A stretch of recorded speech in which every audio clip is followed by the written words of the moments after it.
வணக்கம். எட்டி டாக்ஸ்ல என்ன செய்தியை பார்க்க போறோம்னு கேட்டீங்கன்னா, ஓட்டம் பிடித்த சபாநாயகர் அப்பாவு அதிரடியாக ஆப்பு வச்ச அண்ணாமலை. அண்ணாமலைக்கு ஒரு தனிப்பட்ட குணம் இருக்குதுங்க. என்ன குணம் என்று கேட்குறீங்களா? அது ஒரு போர் குணம். திமுக எதிராக ஒரு விஷயத்தை கையில் எடுத்தார்னு வச்சுங்களேன், அந்த பிரச்சனையில முடிவு கிடைக்கின்ற வரைக்கும் தொடர்ந்து போராடுவார். அதனாலேயே திமுக காரங்களை பொறுத்த வரைக்கும் அண்ணாமலைக்கு எதிராக களம் இறங்க மாட்டாங்க.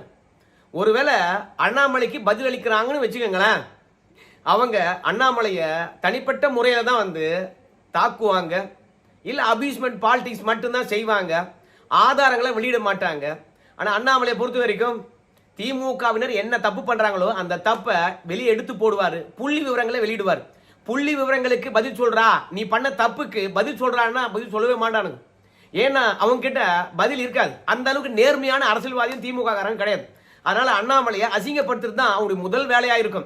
அப்பதானே வந்து நமக்கு எதிராக பேச மாட்டான் என்பதனாலே வந்து பாத்தீங்கன்னா தனிப்பட்ட முறையில தாக்குதல் நடத்துவாங்க. அப்படிதான் அண்ணாமலை அவர்கள் ஒரு விஷயத்துல அதிரடியா ஆப்பு வச்சாரு. தொடர்ச்சியா வந்து பாத்தீங்கன்னா அண்ணாமலையை வந்து தனிப்பட்ட முறையில தாக்கிட்டு இருக்கிறாங்க.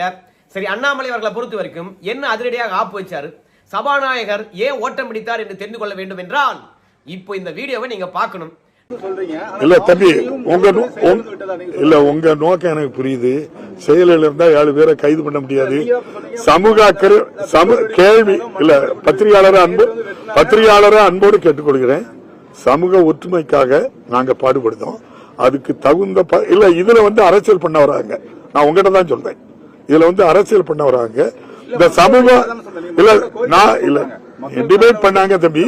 இதுல வந்து நான் கேட்டுக்கிட்டு சொல்றேன், சமூக ஒற்றுமைக்கு 3வது தூணாகிய இந்த நம்முடைய பத்திரிகை துறை இருக்கணும்.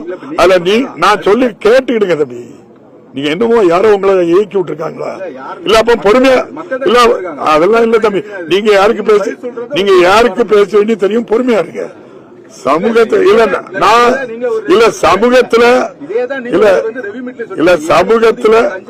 தம்பி இல்ல கேட்டுடுங்க தம்பி. சமூகத்துல ஒற்றுமையை உருவாக்க உங்களால முடிஞ்சுன்னா உதவி செய்யுங்க. இந்த நேரம் நீங்க வந்து அரசியல் பண்ற நேரம் இல்ல. நன்றி. நம்ம சபாநாயகரை பத்தியா எவ்வளவு பொறுப்பா பதில் சொல்றாரு. நாங்குநேரி சம்பவத்துல பத்திரிகை காலங்களை பொறுத்த வரைக்கும் அரசியல் பண்ணவே கூடாதான், சமூக நீதியை நிலைநாட்டணுமா, சமூகத்துக்குள்ள ஒரு ஒற்றுமையை பத்திரிகைக்காரங்க ஏற்படுத்தணுமா. ஆனா திமுக காரங்க கடந்த காலங்கள்ல என்ன பண்ணாங்க அதெல்லாம் கொஞ்சம் நினைச்சு பார்த்தா நீங்களாம் பேசுறதுக்கு என்ன யோகிதை இருக்குது அப்படின்னு நம்மளுக்கு கேட்க தோணுது. தீபாவளி தருணம், அப்பம் போர் போடுறான், அந்த போர்ல ஒரு குழந்தை விழுந்து செத்து போகுது. நம்மள தீபாவளி கூட கொண்டாட விடாத அளவுக்கு டிவியில பிரேக்கிங் நியூஸ் போட்டு நம்மளெல்லாம் அழ வச்சானுங்க. அப்பன் தோணுன போர்வெல்ல குழந்தை விழுந்து இறந்து போச்சு. ஸோ அதுக்கு ஒவ்வொரு கட்சியா போய் 10 லட்சம் கொடுத்தானுங்க. அது மட்டும் இல்ல, அந்த அம்மா இன்னும் கொஞ்சம் உச்சத்துக்கு போய் என் புள்ள செத்துட்டான், எங்களுக்கு வாழ்வாதாரம் இல்ல, கவர்மெண்ட் வேலை கொடுங்க அப்படின்னு அன்றைய கால அமைச்சர்கிட்ட கேட்கின்ற அளவுக்கு போர்வெல்ல குழந்தை விந்து செத்ததை பெரிய செய்தியா மாத்திட்டானுங்க. அதை வச்சு எவ்வளோ பெரிய அரசியல் பண்ணாங்க தெரியுமா? அரசாங்கமானது போர்வெல் போடுகின்ற பொழுது போர்வெல்லை மூடி வைக்க வேண்டும் என்று அறிவுறுத்தணுமா இல்லையா? இந்த மாதிரி மூடாத போர்வெல்களை பார்த்து சிமெண்ட் போட்டு அடிச்சிருக்கணுமா இல்லையா? இல்ல தோட்டத்தில் இந்த மாதிரி திறந்து விடப்பட்டிருக்கின்ற போர்வெல்ல கணக்கு எடுத்திருக்கணுமா இல்லையா? ஏண்டா, தனிப்பட்ட மனிதன் ஒருவன் செய்த தவறுக்கு அரசாங்கம் எப்படிடா பொறுப்பேற்க முடியும் அப்படின்னு அதிமுக காரங்க நீ கேட்கும் போது, மக்கள் மீது உங்களுக்கு அக்கறையே இல்லடா, நீங்களாம் ஒரு ஆட்சியாளரா அப்படின்னு நடுத்தருவில் இறங்கி போராடினீங்க. யதார்த்தமாக ஒரு பேனர் விழுந்து ஒரு அம்மா இறந்து போச்சு, இந்த ஊடகமும் அழுதுது, ஒட்டுமொத்த திமுகவும் அழுதுது. சோ சம்பந்தமே இல்லாத விஷயங்கள் எல்லாம் நீங்க அரசியல் பண்ணீங்க. அப்போ போய் எதிர்கட்சி தலைவராக இருந்த நம்முடைய முதலமைச்சர் கிட்ட கேட்பாங்க, ஏங்க இது இல்லாம கூட அரசியல் பண்ணுவீங்க அப்படின்னு சொல்லுகின்ற போது, எதிர்கட்சிகள் அரசியல் பண்ணாம அவிலா பண்ணுவாங்க அப்படின்னு முதலமைச்சர் கேட்டார் அன்னைக்கு. ஆனா இன்னைக்கு எவ்வளோ பெரிய சம்பவம் நடந்திருக்குது, ஊடகம் பேசவே இல்லை. ஏதாவது ஒரு ஊடகம் நடுநிலையாக என்னங்க திமுக ஆட்சியில் இந்த மாதிரி சம்பவங்கள் வாடிக்கையா இருக்குது, ஒரு முறை கூட வந்து பாத்தீங்கன்னா நீங்க சட்ட ஒழுங்கை சரி பண்றதுக்கான நடவடிக்கை எடுக்க மாட்டீங்க. கிட்டத்தட்ட 9 பேரை வெட்டி இருக்காங்க, 2 பேர் வந்து படுகாயம் அடைந்து சீரியஸா இருக்கிறாங்க, 2 பேர் வெட்டப்பட்ட இடத்திலே உயிரிழந்திருக்காங்க, பெட்ரோல் குண்டு வீசி இருக்கிறாங்க. சோ இந்த அசம்பாவதெல்லாம் ஒட்டுமொத்தமாக நிகழ்ந்திருக்கிறது. இது இன்னொரு விஷயத்தையும் கனெக்ட் பண்ணுதுங்க. ஏற்கனவே முத்துராமலிங்க தேவரையா இருக்காங்க தெரியுமா, அவங்களுடைய நினைவிடத்துல பெட்ரோல் குண்டு இவனுங்களே வீசியிருக்கானுங்க. எதுக்கு? சாதி ரீதியாக பிரச்சனை உண்டு பண்றதுக்கு. இதெல்லாம் தொடர்ச்சியா வந்து அசம்பாவிதங்கள் தென் மாவட்டத்தில் நடந்துகிட்டு இருந்திருக்கு. கடைசியில தான் வெட்டி படுகொலை பண்ணியிருக்காங்க. ஏதும் அறியாதவர்கள் உயிரிழந்திருக்காங்க. இது அரசியல் பண்றாங்களாம். அரசாங்கத்துக்கிட்ட இருந்து என்ன பதில் வருதுன்னு சொல்லிட்டு பத்திரிகையாளர் கேட்கிறாங்க. ஆனால் நான் அரசியல் பண்ண விரும்பல, நீங்களும் அரசியல் பண்ணாதீங்க. இதுல சமூகங்களுக்கு இடையில ஒற்றுமை ஏற்படுத்தணுமா இல்லையா? ஜனநாயகத்துடைய 4வது தூண் தான் பத்திரிகைன்னு சொல்லுவாங்க. ஆனா நம்ம சபாநாயகரை பொறுத்த வரைக்கும் ஜனநாயகத்துடைய 3வது தூணா. அதுலயும் இங்க டிபேட்டா பண்ற, டிபேட் பண்ணாத அப்படின்னு பத்திரிகையாளர்கிட்ட வந்து பாத்தீங்கன்னா சண்டை பிடிக்கிறாரு இந்த மனுஷன். ஏய், உங்க ஆட்சியில எது நடந்தாலும் அது அரசியல் பண்ணக்கூடாது இல்ல. நாம அண்ணா பல்கலைக்கழகத்துல ஒரு மாணவி பாலியல் வன்புணர்வு செஞ்சிட்டாங்க. திமுகவுடைய ஆதரவு பெற்றவன் தான் செஞ்சான். அந்த விஷயத்தை அண்ணாமலை அவர்கள் வந்து பாத்தீங்கன்னா சாட்டை எடுத்து அடிச்சுக்கிட்டு நீதி கிடைக்க வேண்டும் என்று செருப்பு இல்லாம நடந்தாரு. இந்த ஆட்சி அகற்ற வேண்டும் என்று சொல்லிட்டு அன்னைக்கு திமுக காரன் சொன்னா ஒரு பெண்ணினுடைய விஷயம், இத வச்சு அரசியல் பண்ணாதீங்க அப்படின்னு சொன்னாங்க. சரி, ஒரு பெண் பாதிப்படைய கூடாது, நீதியை பெற்று தருவாங்க அப்படின்றதுக்காக அன்னைக்கு அரசியல் பண்ணல. அதே மாதிரி கோயம்புத்தூர்ல கூட்டு பாலியல் பலாத்காரம் ஒரு பெண்ணு, அதை வச்சும் அரசியல் பண்றாங்களோன்னு சொல்லிவிட்டு ஓடி ஓடி வந்து அரசியல் பண்ணாதீங்க அப்படின்னு சொன்னாங்க. ஆனால் நம்மள அரசியல் பண்ணாத அப்படின்னு சொன்ன இவங்க கண்ணியமா நடந்துக்கிட்டாங்களா? கண்ணியமா நடந்து கொள்ளவே இல்லை. என்ன பண்ணாங்க தெரியுமா உங்களுக்கு? அண்ணா பல்கலைக்கழகத்துல பாலியல் வன்புணர்வுக்கு ஆளான அந்த பெண்ணுடைய முழு விவரத்தை வெளியிட்டாங்க. ஏன் வெளியிட்டாங்க? இனிமே இதே மாதிரி ஏதாவது ஒரு பொண்ணு பாதிப்படைஞ்சா அந்த பொண்ணு தைரியமா வந்து ஸ்டேஷன்ல கேஸ் கொடுக்க மாட்டா அப்படின்னால அந்த பெண்ணினுடைய தனிப்பட்ட விவரங்களை வெளியிட்டாங்க. ஒரு பாதிப்படைந்த பெண்ணினுடைய தனிப்பட்ட விவரங்களை வெளியே விடலாமா? அது எவ்வளவு பெரிய குற்றம். குற்றம் செய்தவர்கள் மீது நீதிமன்றம் வழக்கு பதிவு சொன்னது, துறை ரீதியா நடவடிக்கை எடுக்க சொன்னது. எடுத்தாங்களா? உச்ச நீதிமன்றம் வரைக்கும் போனாங்க இந்த குற்றத்தை செஞ்சவனை காப்பாத்துறதுக்கு. இவங்கெல்லாம் நீதி நேர்மையை பற்றி பேசுறாங்க. கோயம்புத்தூர்ல கூட்டு பாலியல் பலாத்காரம் நம்ம பேசினா வந்து பாத்தீங்கன்னா அரசியல் ஆயிடுமா? ஆனா கொங்கு ஈஸ்வரன் மட்டும் பேசினா அரசியல் ஆகாதா? அந்த மனுஷன் என்ன பேசினாரு? ஏன்பா அந்த பொண்ணு நடு நீசில அங்க ஏன் போனோம்? அப்போ இந்த மாதிரிலாம் அந்த பொண்ணு மீது பை போடுறதுக்கெல்லாம் பேசலாம். ஆனா இந்த அரசாங்கம் ஏங்க சட்டம் ஒழுங்கு சரி பண்ண மாட்டாங்க? யாருக்குமே பாதுகாப்பு இல்லைங்களே. மழையில நெல்லு நனைஞ்சு போச்சு. ஏன்டா அந்த நெல்லை பாதுகாப்பதற்கு ஒரு கூடாரம் போடக்கூடாதா அப்படின்னு கேட்டா கீழ்த்தரமான அரசியலாம். நம்ம அரசியல் பண்றோமா? இப்படி அவங்களுக்கு வந்தா ரத்தம், நம்மளுக்கு வந்தா தக்காளி சட்னி. அதனால இன்னைக்கு தென் தமிழகத்தை பொறுத்த வரைக்கும் வன்முறைகள் அதிகமாகி போச்சு. திமுக அரசாங்கத்தை நம்புற மாதிரி இல்ல மக்கள். அதனால இன்னும் ஊடகங்கள் பேசிச்சுன்னா அந்த நிலைமை மோசமாயிடும். அதற்காக சபாநாயகரை பொறுத்த வரைக்கும் அதுவும் சட்டமன்றத்திலையும் சரி நடுநிலையா இருக்கணும். வெளியே வந்த பிறகும் நடுநிலையா பேசணும். கட்சி சார்பற்று இருக்கக்கூடாது. ஆனா சட்டமன்றத்திலையும் வந்து பாத்தீங்கன்னா இந்த மனுஷன் திமுக கார மாதிரி தான் இருந்தார். இன்னைக்கு வரைக்கும் சபாநாயகர் தான். தேர்தல் நடந்து முடிந்து அடுத்த ஆட்சி பதவி ஏற்கின்ற வரைக்கும் வெளியே வந்தும் பாத்தீங்கன்னா திமுக கார மாதிரியே செயல்படுறாரு. அதனால இதை வச்சு அரசியல் பண்றீங்க அப்படின்னு பத்திரிகையாளர் கேட்கறாங்க. ஏதாவது ஒரு கட்சிக்காரனை பார்த்து கேட்டா கூட ஒரு நியாயம் இருக்குது. அப்படின்னா இந்த அரசாங்கமானது சட்ட ஒழுங்கு கெட்டு போனதை பார்த்து எவ்வளவு நடுக்கத்தில் இருக்கு பாருங்க. யாராவது வாய் திறந்து விட்டா அவ்வளவுதான் வெடிச்சு கிளம்பிடும். ஏன்னா எத்தனை நாளைக்கு தான் அடக்கி அடக்கி அழுத்தி அழுத்தி வச்சிருப்பாங்க. என்னைக்காவது ஒரு நாளைக்கு வெடித்து கிளம்பாது. அப்படி வெடித்து கிளம்புகின்ற போது திராவிட மாடல் ஆட்சி ஆனது பெரிய சேதாரத்தை சந்திக்க போகுது. அதனால தான் எந்த விஷயமா இருந்தாலும் அரசியல் பண்ணாதீங்க, எந்த விஷயம்னாலும் அரசியல் பண்ணாதீங்க அப்படின்னு நம்ம வாயை மூடுறாங்க. ஆனா தமிழ்நாட்டில் ஒவ்வொரு மனுஷனும் நல்லா தெரிஞ்சு வச்சிருக்கான். என்ன சொல்றான்? ஜெயலலிதா ஆட்சி மாதிரி சட்டம் ஒழுங்கை காப்பாற்ற முடியுமா? எடப்பாடியார் மாதிரி குற்றச்செயல் செய்யறவனை தண்டிக்க முடியுமா அப்படின்னு இப்பவே பேச ஆரம்பிச்சிட்டாங்க. அதிமுக ஆட்சி என்றாலே ஒரு விதம் தான். திமுக ஆட்சி என்றாலே குற்ற செயல் செய்யறவனுக்கு வந்து பாத்தீங்கன்னா சுதந்திரம் கிடைச்சிடும். போதைப் பொருளால் தான் இதெல்லாம் நடக்குது. போதைப் பொருள் விற்கிறவனே திமுக காரனா இருக்கிறான். அப்புறம் எப்படி திமுக காரன் நடவடிக்கை எடுப்பான்? இல்ல இதெல்லாம் பொதுமக்கள் பேசுறதுக்கு எப்படி திமுக காரன் அனுமதிப்பான்? அப்படியே பேசினா கடைசியில திமுக காரன் மாட்டுவான். அதனால தான் இது அரசியல் பண்ணாதே, அரசியல் பண்ணாதே அப்படின்னு பத்திரிகையாளர் மிரட்டுறாரு இந்த சபாநாயகர் அப்படின்னு வந்து பொதுமக்கள் எல்லாம் பேசுறாங்க.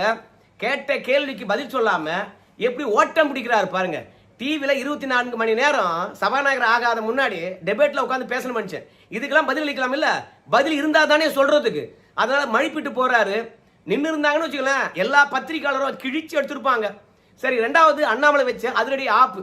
நம்ம முதலமைச்சரை பொறுத்த வரைக்கும் ஒரு ட்வீட் போட்டிருக்காரு. என்ன ட்வீட் போட்டிருக்காரு அப்படின்னு பார்க்கும்போது, இந்திய திணிக்கின்றார்களாம் பாஜகவினர். எப்படிலாம் திணிக்கிறாங்க அப்படின்னு சொல்லுகின்ற பொழுது நேரடியாக பாடத்திட்டத்தை கொண்டு வரலையாம். அதற்கு பதிலாக மத்திய அரசாங்கத்துடைய அலுவலகத்துடைய பெயரெல்லாம் வந்து பாத்தீங்கன்னா இந்தியில சூட்டுறாங்களாம். இந்தியில பெயர் சூட்டினா கூட பரவாயில்ல, அதை தமிழ்ல எழுதுறாங்களாம், ஆங்கிலத்தில் எழுதுறாங்களாம், மற்றும் இந்தியில கூட அப்படியே எழுதி போடுறாங்களாம். அதனால ஒரே வாக்கியம் 3 மொழிகள்ல பயன்படுத்துகின்றார்கள். உதாரணத்துக்கு திருச்சி மண்டல ரயில்வே அலுவலக நுழைவு வாயிலில் கர்த்தவிய தவார் அப்படின்னு எழுதியிருக்காங்களாம். அதே மாதிரி வருங்கால வைப்பு நிதி அலுவலகம் அதை பவிஷ்ய நிதி பவான் அப்படின்னு மாத்திருக்காங்களாம். குற்றவியல் நடைமுறை சட்டங்கள் அதை சமஸ்கிருதத்தில் மாத்திட்டாங்களாம். ஒன்றிய நீர்வளத்துறையின் அமைச்சகத்தினுடைய பெயரை ஜல்சக்தி அப்படின்னு வச்சிட்டாங்களாம். மகாத்மா காந்தி ஊரக வேலை வாய்ப்பு உறுதி திட்டத்தினுடைய பெயர் விஜி ராம்ஜின்னு மாத்திட்டாங்களாம். ஸோ மொத்தமாக திட்டங்களா இருந்தாலும் சரி, அதே மாதிரி ஒரு இடத்துக்கான பெயரா இருந்தாலும் சரி, மொத்தமும் இந்தியில வைக்கிறாங்க. இந்தியில வச்சா கூட பரவாயில்ல, அதை தமிழ்ல டிரான்ஸ்லேட் பண்ணி வச்சிருக்கலாம். ஆனா இந்தியில பெயர் வச்சதும் இல்லாம அந்த இந்தி வாக்கியத்தை தமிழ்ல எழுதுறாங்களே அப்படின்னு சொல்லிவிட்டு இந்திய இப்படியா திணிப்பீங்க அப்படின்னு நம்ம முதலமைச்சர் கோவம் வந்துச்சு. அதுக்கு அவர் என்ன சொல்றாருன்னு கேட்டீங்கன்னா, கொட்டமும் ஆணவமும் கூடிக்கொண்டே போகிறது. தமிழர்களின் சுயமரியாதையை சீண்டி பார்க்கும் இவர்களுக்கு சரியான பாடம் புகட்ட வேண்டும். தமிழ் ஆங்கில பெயர்களிலும் இந்திய திணிக்கும் முயற்சியை கைவிட்டு உடனடியாக அங்கு சரியான தமிழ் பெயர்களை இடம்பெற வேண்டும். இல்லை என்றால் தமிழர்களின் சூட்டை ஒன்றிய பாஜக அரசு உணர வேண்டி இருக்கும் என்று எச்சரிக்கை விடுகின்றேன் அப்படின்னு சொல்லிட்டார். உடனடியாக இது கிடைச்சதே போதுமே அப்படின்னு சொல்லிட்டு திமுக காரங்க எங்கெல்லாம் இந்தி பெயர் இருக்குதோ அங்கெல்லாம் போயிட்டு கருப்பு பெயிண்ட் எடுத்து அடிக்க ஆரம்பிச்சுட்டாங்க. இந்த மாதிரி முதல்வரை பொறுத்த வரைக்கும் தன்னுடைய ஆட்சி நிர்வாகத்தினுடைய தோல்வியை மறைக்கும் விதமாக திடீர்னு இந்திய திணிச்சிட்டாங்க அப்படின்னு பொருளை காணப்பட பிறகு நம்முடைய அக்கா இருக்காங்க இல்லையா தமிழிசை சவுந்தரராஜன், உடனே பிரதமருக்கு வேண்டுகோள் வச்சிருக்காங்க. ஏப்பா அதை மாத்திருங்கப்பா, தமிழை வையுங்க. தமிழுக்காக நம்மள மாதிரி திமுக கூட பண்ணல, ஆனா இதை வச்சு திமுக காரங்க அரசியல் பண்றாங்க அப்படின்னு சொல்லிவிட்டு உடனடியாக எடப்பாடி பழனிசாமி, டிடிவி தினகரன், அன்புமணி ராமதாஸ் இவங்கெல்லாம் கோரிக்கை வச்சிருக்காங்க. இதெல்லாம் மாத்திடுங்க. திமுக காரன் ஏதாவது கிடைக்காதா ஆதி அர்த்து பயசான விஷயத்தை எடுத்து அரசியல் பண்ணிட்டு இருப்பான். சோ நம்ம நல்லது பண்ணிட்டு கெட்ட பேர் எடுக்க வேணாம் அப்படின்னு சொன்னாங்க. இந்த வேண்டுகோளை ஏற்று அதை மாத்திட்டாங்க. ஆனால் இவங்கெல்லாம் பாத்தீங்கன்னா முதலமைச்சர் வச்ச கோரிக்கை சரிதான் அப்படின்னு சொல்லுகின்ற அளவுக்கு முதலமைச்சர் விஷயத்தை எடுத்து பேசிட்டாங்க. ஆனா அண்ணாமலை மட்டும் ஒரு சூப்பரான கேள்வியை கேட்டிருக்காரு. அதனால தான் நம்ம சொன்னோம் மற்ற பாஜகவினர் இடத்திலிருந்து அண்ணாமலை அவர்கள் வேறுபட்டவர் என்று சொல்லிட்டு. ஏப்பா நீங்களே யோகி சிகாமணி மாதிரி சொல்லாதீங்க. ஒருத்தன் தமிழை தப்பா பேசினான்னா என்ன சொல்லுவோம்? தமிழை ஏன்டா கொலை பண்ற அப்படின்னு சொல்லுமா இல்லையா? அதே மாதிரி தான் இன்னைக்கு நம்ம முதலமைச்சரை பொறுத்த வரைக்கும் எந்த மேடைக்கு போனாலும் சரி எழுதி தயாரிக்கப்பட்ட உரையை தான் பார்த்து படிக்கிறார். அப்படி படிச்சாலும் தப்பு தப்பா படிக்கிறார். முயற்சி திருவினையாக்கும், முயற்சி இன்மை புகுத்தி விடும் அப்படின்னு நம்ம சொல்லுவோம். ஆனா அதே திருக்குறளை நம்ம முதலமைச்சரை பொறுத்த வரைக்கும் பார்த்து தான் படிப்பாரு. இன்பம் புகுத்தி விடும் அப்படின்னு சொல்லுவார். சோ தமிழே சரியா வராத மனுஷன் இங்க இந்திய திணிக்கிறாங்க அப்படின்னு சொல்றாங்க. அதுவே நமக்கு ஏற்புடையது கிடையாது. ரெண்டாவது, தமிழ்நாட்டில் இவங்க திராவிடத்தை திணிக்கிறாங்க. சித்தாந்தத்திலிருந்து, கொள்கையிலிருந்து, கோட்பாடிலிருந்து, இனத்திலிருந்து எல்லாமே திராவிடத்தை திணிக்கிறாங்க. இங்க தமிழன் இருக்கும் போது திராவிடம் எங்கிருந்து வந்தது? ஒரு காலத்தில் நீங்க என்னெல்லாம் பண்ணிருக்கலாம் திராவிடத்தை வச்சுக்கிட்டு. ஆனா இங்க தமிழனாக உணர்ந்த பிறகு தமிழ் தானே கொண்டு வரணும். உனக்கே தமிழ் மீது அக்கறை கிடையாது, திராவிடத்தை தூக்கி பிடிச்சிட்டு இருக்கு. ஆனா இங்க இந்திய திணிச்சிட்டாங்களாம். ஆனா அண்ணாமலை பொறுத்த வரைக்கும் சரியான பதிலடி கொடுத்திருக்காருங்க. என்ன பதிலடி கொடுத்திருக்காருன்றது அப்படியே படிக்கிற பாருங்களேன். மாண்புமிகு முதலமைச்சர் அவர்களே, எப்போதெல்லாம் சட்டம் ஒழுங்கு சீர்கெட்டு நீதிமன்றங்களில் கொட்டு வாங்கி செய்யும் ஊழல் எல்லாம் வெளிவந்து பொதுமக்கள் மத்தியில் திமுகவுக்கு எதிரான கடும் எதிர்ப்பு எழும்புகிறதோ அப்போதெல்லாம் அறிவாலயத்தில் உள்ள ஒரு பழைய தகர பெட்டியை திறந்து இந்த இல்லாத இந்தி திணிப்பை எடுத்து காட்டு என்று உங்க தந்தை சொல்லிவிட்டு சென்றாரோ? இந்த ஏமாற்று அரசியல் அவர் காலத்தோடு முடிந்துவிட்டது. இனியும் இந்த புளித்து போன காமெடி செய்து கொண்டிருக்காமல் நீங்கள் உங்க ஆட்சிக்கு வந்த நாளில் இருந்து பெருகி இருக்கும் ஊழல், கொலை, கொள்ளை, பாலியல் குற்றங்கள், போதைப் பொருட்கள் பழக்கம் என உண்மையான மக்கள் பிரச்சனை குறித்து எப்போதுதான் பேச போறீங்கன்னு தெரியலையே. ஏம்பா ஏகப்பட்டவை உங்க ஆட்சியில நிர்வாக சீர்கேடு இருக்குது. அதை பத்தி எல்லாம் பேசாம மக்கள் பிரச்சனையை தீர்க்காம உங்க மீது இருக்கிற குற்றச்சாட்டுகளை மறைப்பதற்காக இந்திய திணிச்சிட்டாங்க அப்படின்னு ஓடி வரையா? உங்க அப்பா தான் அவர் ஆட்சி காலத்தில் இந்த மாதிரி பிரச்சனை இருக்கின்ற போது இந்திய திணிச்சிட்டாங்க அப்படின்னு திசை திருப்புவாரு. இப்ப நீங்களும் திசை திருப்புகின்றீர்களா அப்படின்னு சொல்லிவிட்டு திமுக ஆட்சியில எந்த அளவுக்கு சட்டம் ஒழுங்கும் ஊழலும் மலிந்து போயிருக்கிறது அப்படின்ற விஷயத்தை எடுத்து காட்டியிருக்கிறாரு. மற்றவங்க எல்லாம் முதலமைச்சர் சுட்டி காட்டியது சரியான விஷயம் தான் அப்படின்னு சொல்லுகின்ற போது இவரு இதை வச்சு அரசியல் பண்றாரு. ஒன்னுத்துக்கும் பிரயோஜனம் இல்லாத ஒரு பிரச்சனை, அதுக்கு ஆவேசமா ட்வீட் போட்டிருக்காரு. ரெண்டாவது பாஜகவை அசிங்கப்படுத்தியிருக்கின்றாரு. அது துறை அதிகாரிகளை போய் நேரா சந்தித்து இது தேவையில்லாத விஷயம், சர்ச்சையாகும் என்று எடுத்து சொன்னாவே போதும். இதெல்லாம் பொதுவெளியில முதலமைச்சர் பேச வேண்டிய அவசியமே கிடையாது. ஆனா எதை தின்றால் பித்தம் தெளியும் என்ற அடிப்படையில் பாஜக மீது இப்படியெல்லாம் பழி போறாரு. ஏன்னா இந்திய திணிச்சவன் யாரு, அதை எதிர்த்து போராடி எத்தனை பேர் உயிர் நீத்தான், அவனெல்லாம் கூட்டணியில் வச்சுக்கிட்டு நாங்க இந்திய திணிக்கிறோம்னு சொல்றீங்க, எல்லாம் நியாயமா இருக்குமா அப்படின்னு அண்ணாமலை கேட்கிறாருன்னு வச்சுங்களேன். இதுல மிகப்பெரிய கொடுமை என்ன தெரியுமா? அதாவது காங்கிரஸ்காரன் ஒட்டுமொத்த பேரும் நம்ம முதலமைச்சர் அவர்கள் பாஜக எதிராக என்ன கருத்து தெரிவிச்சாங்களோ அந்த கருத்துக்கு ஆதரவு தெரிவிச்சிருக்கான். மாணிக்கம் தாக்கூர், ஜோதிமணி, செல்வ பெருந்தகை எல்லாம் சொல்லிட்டு பாஜக இந்திய திணிக்கிறது, உங்க ஆணவ போக்கு பாருங்க, முடிவுக்கு கொண்டு வரும் அடுத்த தேர்தலில் தமிழக மக்கள் என்ன ஏமாளி நினைச்சா அப்படின்னு வருந்தி கட்டுறாங்க.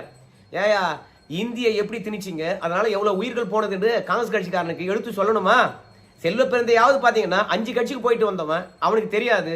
ஆனா ஜோதிமணி எல்லாம் பரம்பரையா காங்கிரஸ் எல்லாம் இருக்கிறவங்க, அவங்களோட புது காங்கிரஸ், அதெல்லாம் பழைய விஷயங்கள் தெரியாது போல இருக்குது. அதனால நீங்க தமிழகத்துக்கு பண்ண துரோகத்தை விட, நீங்க தமிழகத்துக்கு செஞ்ச புறக்கணிப்பை விட, நீங்க இந்திய திணித்ததை விட பாஜக ஒன்றும் பெருசா செய்யல அப்படின்னு தக்க பதிலடி கொடுத்துருக்காரு. ஸோ அண்ணாமலை இந்த மாதிரி கேள்வி கேட்டாங்கல்ல, யாராவது பதில் சொல்லணும் இல்ல, ஆனா யாருமே பதில் சொல்லலைங்க. ஏன்னா தமிழகத்துல சட்டம் ஒழுங்கு கெட்டு போனது நல்லா தெரியும். ஊழல் விஷயம் நேரே சாட்சியா இருக்காரு. அதனால எதையுமே பாத்தீங்கன்னா அண்ணாமலைக்கு பதில் சொல்ல முடியாம உடனடியாக ஆடு நீ எவ்வளவு கொள்ளடிச்ச தெரியுமா, நீ தலைவராக இல்லாம போறதுக்கு என்ன தெரியுமா, உன்னுடைய வாய் துடுக்குதான் அப்படின்னு அண்ணாமலை மீது பாத்தீங்கன்னா சேர்த்த வாரி வீசிருக்காங்க. அதான் ஆரம்பத்திலேயே சொன்னேன், அண்ணாமலை கேட்கறதுக்கு பதில் யாருக்கிட்டே இருக்காது. அவரை அசிங்கப்படுத்துதான் நினைச்சுக்கிட்டு வார்த்தை விட்டு அவங்களே வாங்கி கட்டி கொள்ளுவாங்க. சரி நண்பர்களே, இந்த வீடியோ எப்படி இருந்தது? சபாநாயகர் அவர்களை பொறுத்த வரைக்கும் பதில் சொல்லாம ஓட்டம் பிடிச்சாருல்ல, அதை பற்றியும் கருத்து சொல்லுங்க. அண்ணாமலை பதிலடி கொடுத்துருக்காருல்ல, மற்றவங்க எல்லாம் முதலமைச்சர் சொன்னதை ஏத்துக்கிட்டாங்க. அண்ணாமலை திசை திருப்புகின்ற அரசியல் இது அர்த்த பயிற்சி, அவங்க அப்பா சொல்லி கொடுத்து போன பழைய டெக்னிக்னு சொல்லியிருக்காருல்ல, அவருடைய அதிரடியை பற்றி உங்களுடைய கருத்து என்ன சொல்லுங்க. நன்றி.